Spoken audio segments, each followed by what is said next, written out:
ஜெய் ஜெகத்மாதா பகலாமுகி. ஓம் cream Bagalamukhi வரதே சர்வ சௌபாகிய பிரதாயினி. சமஸ்த பக்தானாம் சர்வாபீஷ்டம் சாதய சாதய க்ரீம் ஓம் ஸ்வாஹா. நான் இப்பொழுது ஸ்ரீ சூரியமங்கலம் அத்வைத வேத வித்யாபீடத்திலே உள்ள பகலாமுகி தேவி கஷேத்திரத்திலிருந்து உங்களிடம் பேசிக்கொண்டிருக்கிறேன். நீங்கள் சில விஷயங்கள் பண்ணுறதுக்கு முன்னாடி உங்கள் ஜாதகத்தை எடுத்துட்டு கொண்டு போய் நல்ல ஒரு ஆச்சாரியன்கிட்ட, சாஸ்திரம் தெரிஞ்ச ஜோதிஷ சாஸ்திரம் தெரிஞ்ச ஒரு ஆச்சாரியன்கிட்ட அது கொடுத்துட்டு அஷ்டக வர்க்க ஸ்திதி உள்பட உள்ள பலங்கள் பார்க்க வேண்டியதாக இருக்கிறது. முக்கியமாக ஒரு பொண்ணுக்கு கல்யாணம் பண்ணுறதுக்கு முன்னாடி குழந்தைகளை பெரிய பெரிய அமௌண்ட்டு செலவு பண்ணி படிக்க வைக்கிறதுக்கு முன்னாடி, அதுபோல் பெரிய ஒரு இன்வெஸ்ட் பண்ணி ஒரு பிஸ்னஸ் ஆரம்பிக்கிறதுக்கு முன்னாடி இதெல்லாம் முக்கியமாக பார்க்க வேண்டியதாக இருக்கிறது. இதுக்கு ஈக்குவலாக இன்னொரு விஷயம், ஒரு கார் வாகனம் வாங்கிறதுக்கு முன்னாடி வாங்கலாமா, அது நமக்கு நல்லதா கெட்டதா, இப்படியெல்லாம் பார்க்க வேண்டும். இது 30 வயசுள்ள ஒரு பையனோட ஜாதகம். இவங்க ஒரே ஒரு பையன்தான், பெரிய அமௌண்ட் எல்லாம் செலவு பண்ணி ஃபாரின் கண்ட்ரியில அனுப்பி படிக்க வச்சுருக்காங்க. இவங்க அங்கே படித்து பெரிய டிகிரி எல்லாம் வாங்கியிருக்காங்க. கம்ப்யூட்டர் சயின்ஸில் கோல்டு மெடல் எல்லாம் வாங்கியிருக்காங்களாம். MBA ஹையர் எஜுகேஷன் இப்படியெல்லாம் அவங்க சொல்லியிருக்காங்க. ஃபாரின் கண்ட்ரியிலேருந்து MBAயில் தான் கோல்டு மெடல் அப்படி சொல்லியிருக்கு. ஆனால் இங்கே வந்தது எதுக்குன்னா, ஜாதகம் பார்த்துட்டு நான் கேட்டேன் ஆரம்பத்திலேயே, சூப்பர் ஜாதகமாக இருக்கே, நல்லா இருக்கே, ஆனால் இதுவரை நீ ஒன்றுமே ஆகவில்லை இல்லையா, ஒரு பிக் ஹீரோ தானே அப்படி கேட்டேன். ஆமாம் சுவாமி. அப்போ அவங்க அப்பா கேட்டாங்க, என்ன சுவாமி நல்ல ஜாதகம்னு சொல்கிறீங்க, பிக் ஹீரோன்னு சொல்கிறீங்க, அப்படி சொன்னார் அவர். ஆமாம், நல்ல ஜாதகம்னு சொல்கிற அளவுக்கு பெரிய யோகங்கள் ஒன்றும் ஜாதகத்தில் இல்லை, ஆனால் தோஷங்கள் நிறைய இருக்கிறது. என்ன படிச்சிருக்கேன் அப்படின்னு நானே அங்கிட்டு கேட்டேன். அப்போ அவங்க சொன்னாங்க, ஃபாரின்லே அனுப்பி லண்டனில் இருந்து இவன் பெரிய படிப்பு படிச்சிருக்கு, MBA gold medalist from London, அவர் சொல்கிறார், ஃப்ரம் லண்டன்.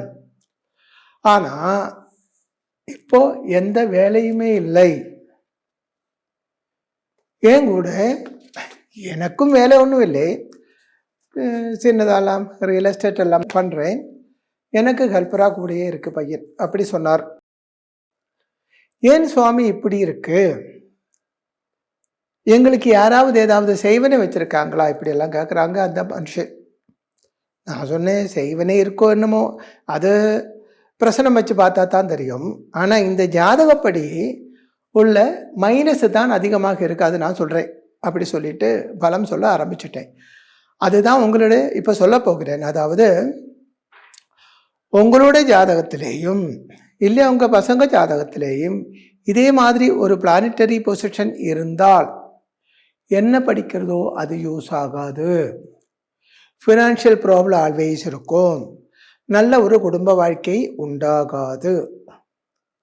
பாருங்க, என்ன காரணம் என்றால், லக்னத்தோட 2ஆம் இடம் தன குடும்ப வித்யாஸ்தானம். தனம் குடும்பம் வித்யா, நிறைய விஷயங்கள் இருக்குது. முக்கியமாக தனம் குடும்பம் வித்யா. அங்கே ராகு இருக்கிறது, செவ்வாய் இருக்கிறது, ப்ளஸ்ஸு சனி பார்வை இருக்கிறது, சனியோடு சார்ந்து கேதுவும் பார்வை இருக்கிறது. அப்போது பல வீடியோவிலே நான் சொல்லியிருக்கேன், சூரியன் சனி ராகு செப்பரேட்டிவ் டெண்டன்சி உள்ள கிரகம். இங்கே இந்த 1 2 3 4 5 6 7 8 9 10ஆம் இடத்தில் புதன் இருக்குது. 2ஆம் பாவாதிபன் 10இல் சூரியன் ராஜகாரகனாக இருக்கப்பட்ட சூரியனோடு சார்ந்திருக்கிறது. அப்படி இருந்தால் ஹையர் எஜுகேஷன் இருக்கும், நல்ல வித்யை இருக்கும். அதாவது 2ஆம் இடம் வித்யாஸ்தானம். வித்யாகாரகனாக இருக்கப்பட்டது புதன் தான். புதன் தான் வித்யைக்கு அதிபன். அப்போ வித்யாகாரகனாக இருக்கப்பட்ட புதன் சுக்கிரனோட வீட்டில், அதாவது சுபக்ஷேத்திரத்தில் சூரியனோடு கூடி சார்ந்து இருக்கிறதுனால நல்ல படிப்பு, நல்ல வித்யா, நல்ல புத்தி, அறிவு இதெல்லாம் இருக்கும். ஆனால் 2ஆம் இடத்தில் ராகு இருக்கிறதுனாலையும் அங்கே சனி பார்வை இருக்கிறதுனாலையும் அது யூஸ் ஆகாது. அப்போ லட்சக்கணக்கு ரூபாய் செலவு பண்ணித்தானே படிக்க வைக்கணும். ஃபாரின் கண்ட்ரியில் போய் யூகேயில் எல்லாம் போய் படிக்கணும்னா நிறைய செலவாகும் இல்லையா? அப்போ அவ்வளவு செலவு பண்ணி படிக்க வச்சுட்டு அது யூஸ் இல்லையே. இப்போ ரியல் எஸ்டேட் பண்ணிட்டு இருக்காங்க, அதுவும் ரொம்ப கஷ்டமாக இருக்குது அப்படின்னு தான் சொல்கிறாங்க. அதாவது ஃபினான்ஷியலி ஒரு க்ரோத் இல்லை அப்படின்னு சொல்கிறாங்க. இனி அந்த 10ஆம் இடம் என்று சொன்னால் தொழில் ஸ்தானம், அது ஏன் ஒர்க் அவுட் ஆகாமல் இருக்குது அப்படின்னு பார்க்கலாம். பாருங்க, 10ஆம் இடத்துக்கு அதிபனாக இருக்கப்பட்ட சுக்ரன் 11ஆம் இடத்துல இருக்குது, லாபஸ்தானத்திலே இருக்குது. ஆனால் அப்படி இருந்தாலும் 10ஆம் இடத்தில் சூரியன் இருக்கிறது, சனி அங்கே பார்வை இருக்கிறது, ப்ளஸ் ராகு ராகு தான் இருக்கப்பட்ட இடத்துலேருந்து 5லேயும் 7லேயும் 9லேயும் பார்வை இருக்கு. அப்போ ராகு 1 இங்கே இருக்கிறது இல்லையா, கன்னியில் 1 2 3 4 5 6 7 8 9. அதாவது ராகு தான் இருக்கப்பட்ட இடத்திலிருந்து 9ஆம் இடம், அதாவது லக்னத்தோட 10ஆம் இடத்தில் பார்க்கிறது. அங்கே சூரியன் வேற இருக்கிறது. அடுத்தது சனி தான் இருக்கப்பட்ட இடத்துல இருந்து 7லேயும் 3லேயும் 10லேயும் பார்வை இருக்கும். அப்போ சனி இங்கே இருந்து 1 2 3ஆம் இடத்தில் பார்வை இருக்கிறது. அப்போ 3ஆம் இடத்தில் சனியோட 3ஆம் இடத்தில் சூரியன் இருக்கிறது, பிளஸ் ராகு, அதாவது லக்னத்தோட 10ஆம் இடம் கர்மஸ்தானத்தில். கர்மஸ்தானம் என்றால் தொழிலிடம் என்ற அர்த்தம். அந்த சூரியனும் சனியும் ராகுவோட சாநித்தியம் அங்கே இருக்கிறதுனால என்ன படிக்கிறதோ அது யூஸ் ஆகாது. அது மட்டுமல்ல, பர்மனண்டாக ஒரு தொழிலும் இருக்காது. இப்படி இருக்கப்பட்ட ஒரு ஜாதகத்தோட உடமஸ்தனை பெரிய அமௌண்ட் எல்லாம் செலவு பண்ணி படிக்க வச்சாச்சுன்னா என்ன, எந்த யூஸும் கிடையாது, தன நஷ்டம்தான் உண்டாகும். இனி ஒரு விஷயம் என்ன என்றால், ஜாதகத்தில் 1 2 3 4 5ஆம் இடத்தில் சனி பார்வை இருக்கு. முன்ஜென்ம பாபதோஷம் ரொம்ப பவர்ஃபுல்லாகவே இருக்கு.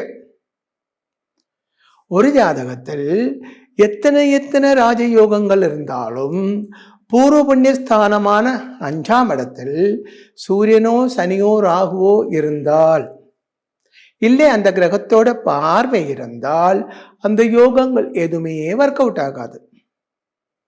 எக்ஸாம்பிள், கத்திரி டைமில் பல முறை சொன்ன விஷயம்தான், உங்களுக்கு போர் அடிக்குமோ தெரியல. கத்திரி டைமில் ஆகாசத்தில் சூரியன் அதிபயங்கரமாக ஜொலிச்சு கொண்டு இருக்கும் இல்லையா, கத்திரி டைமில் சம்மரில். அப்போ அந்த சூடும் வெயிலும் நமக்கு கிடைக்கணும். ஆனால் ஒரு மழை மேகம் வந்து சூரியனை மறைச்சால் என்ன ஆகும், நமக்கு அந்த வெயிலும் சூடும் கிடைக்காது. அதுபோல ஜாதகத்தில் என்னென்ன ராஜயோகங்கள் இருந்தாலும் பூர்வ புண்ணிய ஸ்தானமான 5ஆம் இடத்தில் சூரியனோ சனியோ ராகுவோ இருந்தால், இல்லை அந்த கிரகத்தோட பார்வை இருந்தால் அந்த யோகம் எதுவுமே ஒர்க் அவுட் ஆகாது. இதில் சூரியன் இருந்தால் 100 தோஷம், சனியாயிருந்தால் 1000, ராகுவாயிருந்தால் கோடி தோஷம். அப்போ அந்த தோஷத்துக்கு பரிகாரம் செய்ய வேண்டும். அந்த சூரியனே மறைச்ச மழை மேகத்தை ஒரு காற்றடித்தால் அந்த மேகம் விலகி போய்விடும். நமக்கு அந்த சூரியனோட சூடும் வெளிச்சமும் கிடைக்கத்தான் செய்யும்.